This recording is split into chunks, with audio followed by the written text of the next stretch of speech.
पर आपको बता देते हैं 11 साल बाद सहकारी समितियों के चुनाव की सितंबर के बीच 4 चरणों में चुनाव होगा। 4500 से ज्यादा प्राथमिक कृषि सहकारी समितियों में चुनाव होंगे और इसके बाद जिला सहकारी बैंक और फिर अपेक्स बैंक के भी चुनाव होंगे। और अब देखिए फिर से चुनाव की तैयारी है। 2013 में ही चुनाव हुए थे, कार्यकाल 2018 को समाप्त हो चुका है। तो 11 सालों के बाद अब सहकारी समितियों के चुनाव की तैयारी है। 14 जून से लेकर 9 सितंबर के बीच 4 फेज में तो 50 प्राथमिक इसमें शामिल रहेंगे। इसके बाद जिला सहकारी बैंक और फिर अपेक्स बैंक के भी चुनाव होंगे। उसकी तैयारियां अब शुरू होने जा रही हैं।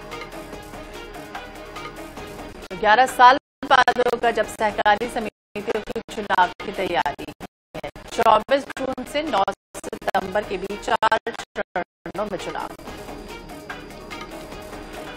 और चलिए हमारे सहयोगी सनी मालवीय हमारे साथ इस खबर पर ज्यादा अपडेट लेकर जुड़ गए। सनी, चुनाव की तैयारी है, 11 सालों के बाद सहकारी समितियों के इलेक्शन होने, क्या जानकारी इसको लेकर, क्या कुछ तैयारियां हैं?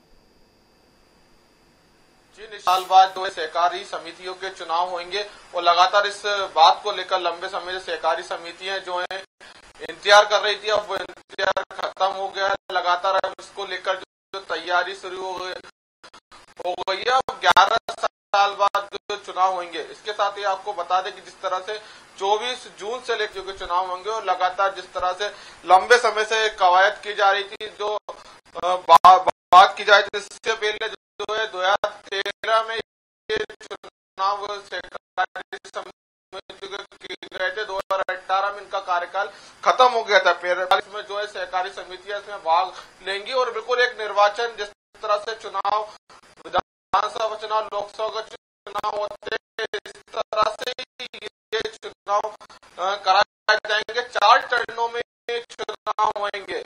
अब देखना होगा कि कब इसकी विधानसभा चुनाव या लोकसभा चुनाव होते हैं। नजर बनाए रखिए। बहुत बहुत शुक्रिया सनी जानकारी के लिए और बातचीत करने के लिए।